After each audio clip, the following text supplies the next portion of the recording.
नमस्कार दोस्तों, मेरा नाम है पवन श्रीवास्तव और मैं आपका स्वागत करता हूं आपके अपने चैनल माय लाइब्रेरी 99 पे।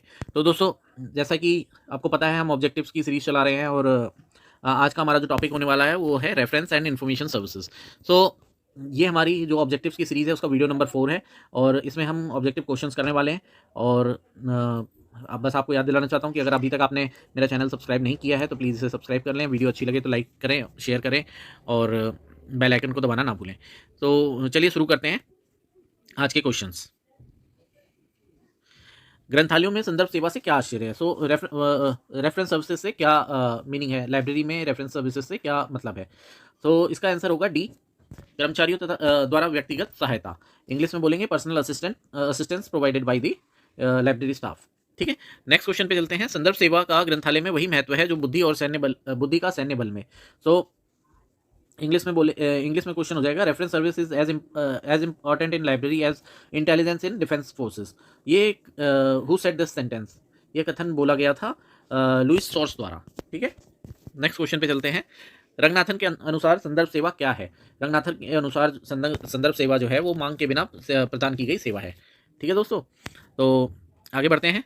संदर्भ सेवा पाठकों एवं प्रलेखों के मध्य व्यक्तिगत रूप से दी जाने वाली सेवा है। यह कथन किसका है? संदर्भ सेवा reference services personal assistance provided between readers and documents. तो ये कथन जो है हमारे प्रिय रंगनाथन जी का है। नेक्स्ट क्वेश्चन पे चलते हैं। पाठक एवं ग्रंथालय सामग्री के बीच व्यक्तिगत संपर्क की अनुकूलता पर किसके द्वारा जोर दिया गया है? Who focused on personal contact between reader and library material. तो इसका आंसर होगा एस.सी. ब्रेडफोर्ड। नेक्स्ट क्वेश्चन पे चलते हैं। भारत में कौन से विश्वविद्यालय ग्रंथालय में संदर्भ ग्रंथालय रेफरेंस लाइब्रेरियन का पद सर्वप्रथम अस्तित्व में आया? In which university library the position of reference librarian was created first? तो इसका आंसर होगा मद्रास विश्वविद्यालय। So Madras university is the answer. Next question पे चलते हैं। नेक्स्ट क्वेश्चन है, संदर्भ सेवा मुख्य रूप से निम्न दो प्रकार की होती हैं। तो संदर्भ सेवा मुख्य रूप से अल्पकालीन और दीर्घकालीन संदर्भ सेवा होती है। इंग्लिश में बोलेंगे short range reference service and long range reference service. Short range में भी अगर आप इसे कैटेगराइज करना चाहें तो एक हो जाती है रेडी रेफरेंस सर्विस और एक हो जाती है short range information reference service. ठीक है, अगले क्वेश्चन पे चलते हैं। जब किसी प्रश्न का उत्तर तुरंत ही आधे घंटे के समय तक दे दिया जाता है तब यह सेवा क्या कहलाती है? तो अगर किसी प्रश्न का उत्तर जो है with in half an hour provide कर दिया जाता है तो ये सेवा जो है अल्पकालीन संदर्भ सेवा यानी कि शॉर्ट रेंज रेफरेंस सर्विस हो जाती है। नेक्स्ट क्वेश्चन पे चलते हैं। निम्न में से किन दो सेवाओं के मध्य समय एक आवश्यक कारक की भूमिका निर्वाह करता है? तो ऑब्वियसली जो अभी हमने पढ़ा, अल्पकालीन एवं दीर्घकालीन। ठीक है, तो आंसर हो जाएगा A, short range and long range reference service. Next question पे चलते हैं। ग्रंथालय के नवागंतुक उपयोगकर्ता को संदर्भ सेवा का कौन सा रूप अधिक उपयोगी होता है? तो जब लाइब्रेरी में कोई नया मेंबर आता है तो उसके लिए रेफरेंस सर्विस का कौन सी रेफरेंस सर्विस का कौन सा रूप उसके लिए अधिक उपयोगी होता है? ग्रंथालय के नवागंतुक उपयोगकर्ता को संदर्भ सेवा का कौन सा रूप अधिक उपयोगी होता है? तो इसका आंसर होगा दीक्षा संस्कार। इंग्लिश में इसको बोलते हैं लाइब्रेरी ओरिएंटेशन। नेक्स्ट क्वेश्चन पे चलते हैं। किसी संस्था का पता ज्ञात करना संदर्भ सेवा का कौन सा रूप है? तो इसका आंसर होगा शॉर्ट रेंज रेफरेंस सर्विस, अल्पकालीन संदर्भ सेवा। नेक्स्ट क्वेश्चन है, रेफरेंस इंटरव्यू शब्द का प्रयोग सर्वप्रथम किस लाइब्रेरियन ने किया था? Which librarian used reference interview word for the first time? तो इसका आंसर है मार्गरेट हटचिंस। तो नेक्स्ट क्वेश्चन पे चलते हैं। संदर्भ साक्षात्कार किसके मध्य संपन्न होता है? तो संदर्भ इंटरव्यू, रेफरेंस इंटरव्यू और संदर्भ साक्षात्कार ये होता है पाठक एवं संदर्भ स्टाफ के बीच। तो इसका इंग्लिश में मीनिंग हो जाएगा reader and the reference staff. Referral सेवाएं किसे कहते हैं? What is referral service? तो रेफरल सर्विस में क्या होता है कि यूजर को खुद आंसर ना देकर उसे उस सोर्स की तरफ डायरेक्ट कर दिया जाता है जहां पे उसके प्रश्न का उत्तर मिलेगा, यानी कि user is directed towards the source of information. तो this is called referral service. तो आंसर है सी। नेक्स्ट क्वेश्चन है, उपयोक्ताओं को रेफरल सेवाएं प्रदान करने हेतु निम्न में से क्या आवश्यक नहीं है? तो to provide the referral service to the users what is not required out of these four from the following? ठीक है, तो क्या रिक्वायर्ड नहीं होगा रेफरल सर्विस प्रोवाइड करने के लिए? तो देखिए, अगर हम रेफरल सर्विस प्रोवाइड करना चाहते हैं उसके लिए यूनियन कैटलॉग होना चाहिए हमारे पास और संस्थाओं की निर्देशिका डायरेक्टरी भी होनी चाहिए। ग्रंथालय प्रसूचियाँ बिल्कुल ये भी होना चाहिए, लाइब्रेरी कैटलॉग भी होना चाहिए। ये विश्वकोश एनसाइक्लोपीडिया इसकी रिक्वायरमेंट नहीं है रेफरल सर्विस के लिए, ठीक है। तो आंसर है विश्वकोश। रेफरल सेवाएं प्रश्नकर्ता को किसके लिए निर्देशित करती हैं? रेफरल सेवाएं प्रश्नकर्ता को सोर्स के लिए निर्देशित करती हैं, ठीक है। तो हम ऑप्शन देख लेते हैं एक बार। संदर्भ स्रोत के लिए निर्देशित करती हैं, सूचना के लिए निर्देशित करती हैं, ऐसे संदर्भ स्रोत के लिए निर्देशित करती हैं जो ग्रंथालय में उपलब्ध नहीं है, संदर्भ ग्रंथ उपलब्ध कराती हैं। ओके, रेफरल सेवाएं किसके लिए निर्देशित करती हैं? तो इसका आंसर होगा सी, ऐसे संदर्भ स्रोत के लिए निर्देशित करती हैं जो ग्रंथालय में उपलब्ध नहीं है। मतलब बात वही है, if you have the information in your library then you will provide the information, you don't have to direct the user to any other library और any other source. So the referral service comes into the picture when you direct the user that you may go there or you may find the information from there, from some other source. So answer is C, ऐसे संदर्भ स्रोत के लिए निर्देशित करती हैं जो ग्रंथालय में उपलब्ध नहीं है। नेक्स्ट क्वेश्चन है, रेफरल केंद्र किसे कहते हैं? तो रेफरल केंद्र होते हैं जो प्रश्नों के उत्तर प्रत्यक्ष दें, जो प्रश्नों के उत्तर अप्रत्यक्ष नहीं दें, जो प्रश्नों के उत्तर ना देकर स्रोत की ओर संकेत करते हैं, जो स्रोत उपलब्ध कराते हैं। तो आंसर हो जाएगा सी, जो प्रश्नों के उत्तर ना देकर स्रोत की ओर संकेत करते हैं, that is referral centre. Okay, next question is, उपलब्ध विशाल साहित्य में से उपयोक्ता के लिए सर्वथा उपयोगी एवं आवश्यक सूचना उपलब्ध कराना कौन सी सेवा कहलाती है? तो ये कहलाता है इन्फॉर्मेशन सर्विस, ठीक है। नेक्स्ट क्वेश्चन है, सारांशीकरण, अनुक्रमणिकाकरण तथा अनुवाद सेवाओं का आयोजन कौन सी सेवा के अंतर्गत किया जाता है? तो abstracting, indexing and translation service are provided under which service? So this is information service. Informatics पद किसके स्थान पर प्रचलित हुआ? Informatics word became famous in the place of information science, so information science is the answer. वे सूचना सेवाएं क्या कहलाती हैं जो उपयोक्ताओं की आवश्यक एवं विशिष्ट आवश्यकता की पूर्ति हेतु किसी ग्रंथपरक स्रोत की उपलब्धि कराने के लिए आयोजित की जाती हैं? तो विशिष्ट आवश्यकता की पूर्ति के लिए इसका आंसर होगा ग्रंथपरक सेवाएं। नेक्स्ट क्वेश्चन पे चलते हैं। नेक्स्ट क्वेश्चन है, ग्रंथपरक सेवाओं में से कौन सी सूचना सेवाएं सम्मिलित होती हैं? इसमें पहला ऑप्शन है हमारा अनुक्रमणिकाकरण एवं सारांशीकरण यानी कि इंडेक्सिंग एंड एब्स्ट्रैक्टिंग। अच्छा, नेक्स्ट क्वेश्चन है, सामयिक अभिज्ञता सेवा यानी कि सीएएस एवं चयनात्मक सूचना प्रकीर्णन सेवा यानी कि एसडीआई। सीएएस की फुल फॉर्म होती है करंट अवेयरनेस सर्विस और एसडीआई की फुल फॉर्म होती है सेलेक्टिव डिसेमिनेशन ऑफ इन्फॉर्मेशन। प्रवृत्ति प्रतिवेदन सेवाएं यानी कि ट्रेंड रिपोर्ट। सो ग्रंथपरक सेवाओं के लिए इन सभी की जरूरत होती है। सो आंसर इज डी, उपरोक्त सभी, ठीक है। नेक्स्ट क्वेश्चन पे चलते हैं, सामयिक अभिज्ञता सेवा सीएएस का क्या तात्पर्य है? सो गाइस, सामयिक अभिज्ञता सेवा यानी कि सीएएस करंट अवेयरनेस सर्विस, इसका तात्पर्य है उपयोक्ताओं को सामयिक सूचना की जानकारी देना, यानी कि option C is the correct answer. सामयिक अभिज्ञता सेवा यानी कि सीएस करंट अवेयरनेस सर्विस की सर्वाधिक महत्वपूर्ण विशेषता क्या है? सूचना की उपलब्धता की गति, वह गति जिसके द्वारा उपयोक्ताओं को सूचना उपलब्ध कराई जाती है, वह गति जिसके द्वारा उपयोक्ता सूचना की खोज करता है।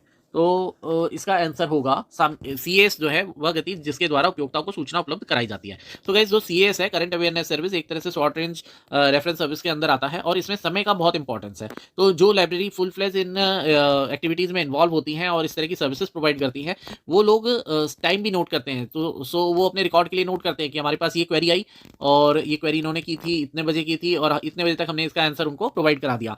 तो उसमें उनका एक टाइम निकल के आ जाता है कि कितनी देर में हम टाइम इन्फॉर्मेशन प्रोवाइड करते हैं, और वो अपने रिकॉर्ड के लिए, अपनी अचीवमेंट के लिए उस डेटा को यूज करते हैं कि हम ऑन एन एवरेज इतनी देर में इन्फॉर्मेशन जो है वो यूजर्स तक पहुंचा देते हैं, ठीक है गाइस। नेक्स्ट क्वेश्चन पे चलते हैं। सामयिक अभिज्ञता सेवा यानी कि करंट अवेयरनेस सर्विस मूल रूप से किसके प्रकीर्णन की प्रक्रिया है? तो जैसा कि इसके नाम में ही दिया हुआ है सामयिक अभिज्ञता सेवा, इसका आंसर होगा सामयिक सूचना यानी कि करंट इन्फॉर्मेशन। नेक्स्ट क्वेश्चन है, फिर से करंट अवेयरनेस सर्विस के आयोजन की प्रक्रिया का चरण निम्न में से कौन सा नहीं है? तो इसमें ऑप्शंस दिए हैं, आलेखों का परिसंचरण, सामयिक अंतर्वस्तु तालिका, चयनित सूचना प्रचार सेवा, प्रलेख तालिका का निर्माण। तो इसका आंसर हो जाएगा प्रलेख तालिका का निर्माण, ठीक है। नेक्स्ट क्वेश्चन पे चलते हैं, सामयिक अभिज्ञता सेवा सीएस किस प्रकार की सेवा में आती है? सो दिस इज एंटीसिपेटरी सर्विस, ठीक है। नेक्स्ट क्वेश्चन पे चलते हैं, सामयिक अभिज्ञता सूची करंट अवेयरनेस लिस्ट का उदाहरण निम्न में से क्या है? सो गाइस, ये होता है केमिकल टाइटल, जर्नल द्वारा विषय वस्तु, कंटेंट्स बाय जर्नल, प्रलेखन बुलेटिन अथवा सामयिक अभिज्ञता तालिकाएं, अनुसंधान प्रगति बुलेटिन तथा समाचार पत्र कतरने आदि कौन सी सेवा के प्रकार हैं? सब जो आती हैं ये सब करंट अवेयरनेस सर्विस के अंदर ही आती हैं। किसी भी विशिष्ट ग्रंथालय द्वारा अपने उपयोक्ताओं को किसी भी प्रकार की अभिज्ञता सेवा प्रदान करना व्यवहारिक होता है, तब उसे क्या कहा जाता है? तो किसी भी विशिष्ट ग्रंथालय द्वारा अपने उपयोक्ताओं को किसी भी प्रकार की अभिज्ञता सेवा प्रदान करना व्यवहारिक होता है, नेचुरल होता है। करंट अवेयरनेस, किसी भी स्पेशल लाइब्रेरी द्वारा अपने यूजर्स को करंट अवेयरनेस सर्विस प्रोवाइड करना जो है वो नेचुरल होता है, और इसको हम बोलते हैं इन हाउस CAS, यानी कि in house current awareness service. ठीक है। जर्नल द्वारा विषय वस्तु कंटेंट्स बाई जर्नल सेवा का सबसे अच्छा उदाहरण क्या हो सकता है? कंटेंट्स बाई जर्नल का सबसे अच्छा उदाहरण इसमें होता है current contents. So guys again ये कुछ इस तरह के क्वेश्चंस हैं जो आपको याद ही करने पड़ेंगे, इसमें समझाने वाली कोई बात नहीं है। ठीक है। अनुसंधान प्रगति तालिका का सर्वोत्तम उदाहरण निम्न में से क्या है?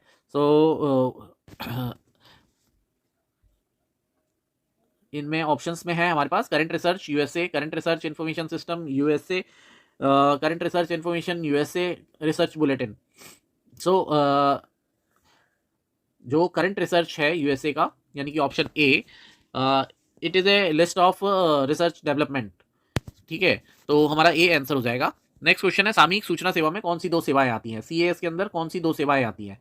तो इस CAS के अंदर जो है CAS एंड SDI, ये दोनों CAS के अंदर ही आती हैं। ग्रंथालयों में नवीन आगत ग्रंथों की जानकारी किस सेवा के अंतर्गत आती है? तो ग्रंथालयों में नवीन आगत ग्रंथों की जानकारी, नवीन आगत ग्रंथ, तो ये आती है करंट अवेयरनेस सर्विस में। पत्रिकाओं की रूटिंग कौन सी सेवा है? पत्रिकाओं की रूटिंग जो है वो अनुक्रमणिकाकरण सेवा है, यानी कि इंडेक्सिंग सर्विस है। नेक्स्ट क्वेश्चन है चयनित सूचना प्रसार सेवा SDI किस सेवा का एक अंग है? चयनित सूचना, अभी हमने पढ़ाई था इसके बारे में, ये है CS का एक पार्ट। किसी उपयोक्ता को किसी एक विशिष्ट प्रकरण से संबंधित प्रलेखों को सुलभ कराना क्या कहलाता है? किसी एक उपयोक्ता को किसी स्पेशल मैटर से रिलेटेड इन्फॉर्मेशन अवेलेबल कराना SDI कहलाता है। ठीक है। नेक्स्ट क्वेश्चन पे चलते हैं। नेक्स्ट क्वेश्चन में चयनित सूचना प्रसार सेवा SDI सर्वप्रथम किसके द्वारा फॉर्मुलेट की गई है? चयनित सूचना प्रचार सेवा SDI जो है सबसे पहले Calvin Mooers, HP Luhn, E Garfield, SC Bradford, तो इसका आंसर होगा mister HP Luhn. So SDI की जो सर्विस है इसको फॉर्मुलेट करने वाले थे मिस्टर HP लूहन। नेक्स्ट क्वेश्चन है चयनित सूचना प्रसार सेवा का प्रादुर्भाव लूहन ने कब किया था? When did mister Luhn started SDI service? So SDI service was started in 1961। चयनित सूचना प्रसार सेवा यानी कि SDI का निम्न में से कौन पर्याय है? What is the other name of SDI? Selective dissemination of information. So the answer is personal information service, व्यक्तिगत इंफॉर्मेशन सूचना सेवा। नेक्स्ट क्वेश्चन है चयनित सूचना प्रसार सेवा के विकास की 4 क्रियात्मक अवस्थाओं में से निम्न में कौन नहीं है? तो इसमें जो है चयनित सूचना प्रसार सेवा के विकास की 4 क्रियात्मक अवस्थाओं में से ओके SDI में सिलेक्शन होता है, विज्ञापन भी होता है, रूपांतरण भी होता है, विश्लेषण नहीं होता। ठीक है, तो विश्लेषण का काम नहीं होता। नेक्स्ट क्वेश्चन है सूचना के चयनित प्रसार में प्रलेख की विशेषताओं का किससे मिलान किया जाता है? प्रलेख SDI सर्विस प्रोवाइड करने के लिए जो डॉक्यूमेंट है उसके जो फीचर्स हैं उसको किससे मिलाया जाता है? उसको उपयोक्ता प्रोफाइल से, यानी कि यूजर प्रोफाइल से मैच किया जाता है। नेक्स्ट क्वेश्चन है उपयोक्ता प्रोफाइल किसका एक महत्वपूर्ण अवयव है? उपयोक्ता प्रोफाइल जो है वो SDI का इंपॉर्टेंट अवयव है, यानी कि फीचर है। ओके गाइस, अच्छा अब देखिए जो SDI है सेलेक्टिव डिसेमिनेशन ऑफ इन्फॉर्मेशन, इसमें होता क्या है बेसिकली, एक लाइब्रेरी के जो मेंबर्स होते हैं उनकी प्रोफाइलिंग की जाती है। तो उनकी प्रोफाइल बनाई जाती है कि भाई वो उनकी सारी पर्सनल डिटेल्स लेने के बाद उसमें उनके सब्जेक्ट इंटरेस्ट एरियाज क्या क्या हैं, उन्होंने किस सब्जेक्ट में पढ़ाई की है, उनके एकेडमिक्स में कौन से सब्जेक्ट रहे हैं, इसके अलावा उनका सबसे इंपॉर्टेंट होता है उनका इंटरेस्ट एरिया क्या है और वो किस तरह की इन्फॉर्मेशन देखना पसंद करते हैं, उनके सर्च में जो कीवर्ड्स होते हैं वो क्या क्या होते हैं, इस तरह की जो चीज़ें हैं वो उनके प्रोफाइल में मेंशन की जाती हैं। और जैसे ही लाइब्रेरी में कोई नया मटेरियल आता है तो उस मटेरियल के कीवर्ड्स को, सब्जेक्ट को और इन्फॉर्मेशन को यूज़र प्रोफाइल के साथ मैच किया जाता है। और जो भी किसी भी यूज़र की प्रोफाइल अगर उस डॉक्यूमेंट से मैच करती है तो उस यूज़र को इन्फॉर्मेशन दी जाती है कि आपकी प्रोफाइल से मैच करती हुई आपके इंटरेस्ट से रिलेटेड ये डॉक्यूमेंट लाइब्रेरी में अवेलेबल हो गई है या लाइब्रेरी में आ गई है। तो उनको ईमेल द्वारा, फ़ोन द्वारा ये सूचना प्रोवाइड की जाती है या एसएमएस द्वारा ये सूचना प्रोवाइड की जाती है, और ये सूचना मिलने के बाद वो अगर इंटरेस्टेड होते हैं तो वो लाइब्रेरी आके उस इन्फॉर्मेशन को एक्सेस कर सकते हैं। सो ये है बेसिकली एसडीआई इन ए नटसेल। ठीक है, नेक्स्ट क्वेश्चन पे चलते हैं। उपयोक्ता प्रोफाइल किसके समान होती है?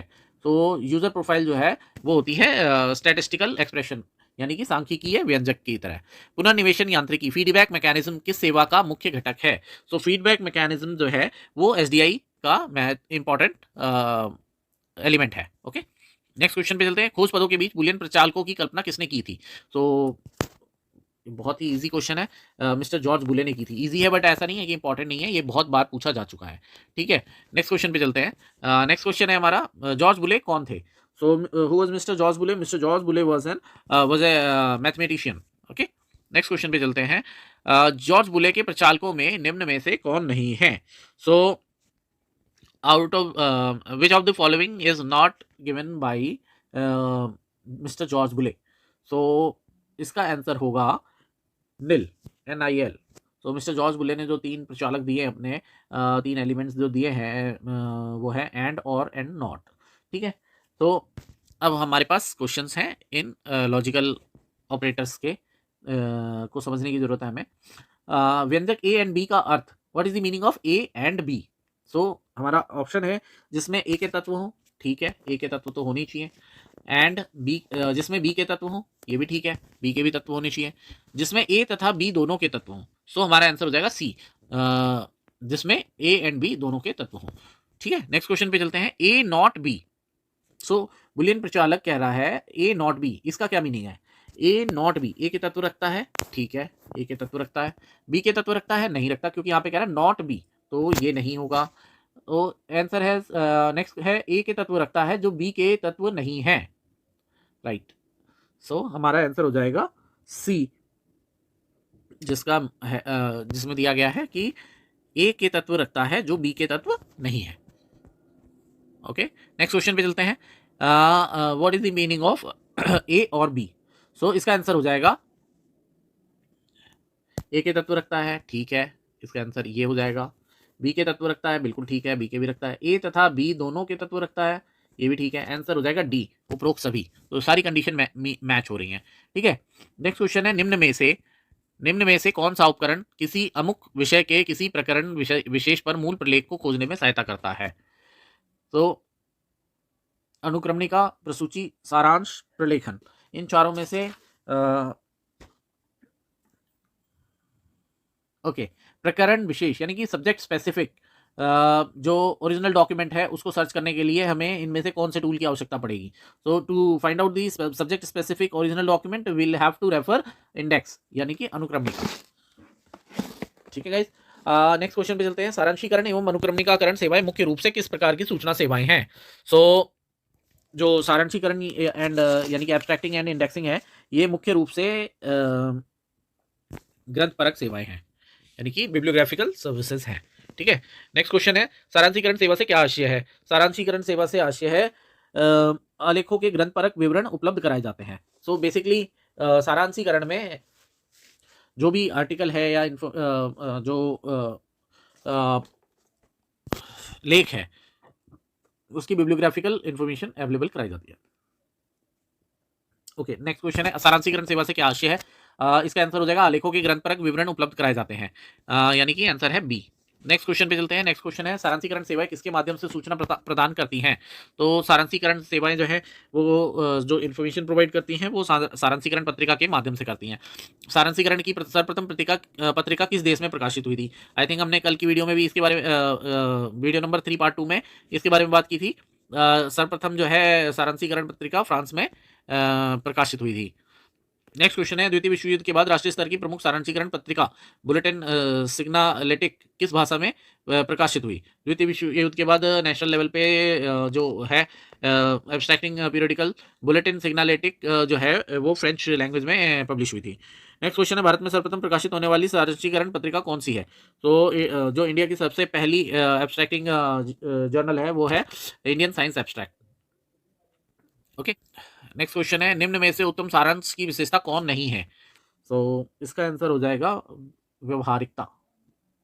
ठीक है, अगले सवाल पे चलते हैं। बोर्को एवं बर्नियर के अनुसार उत्तम सारांश के आकार में शब्दों का कितना विस्तार होना चाहिए?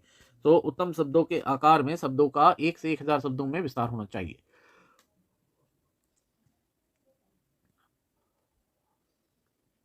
अगले सवाल पे चलते हैं। सारांश लिखते समय सारांश की प्रविधि मेथोडोलॉजी में वाक्यों को किस काल टेंस में लिखना चाहिए?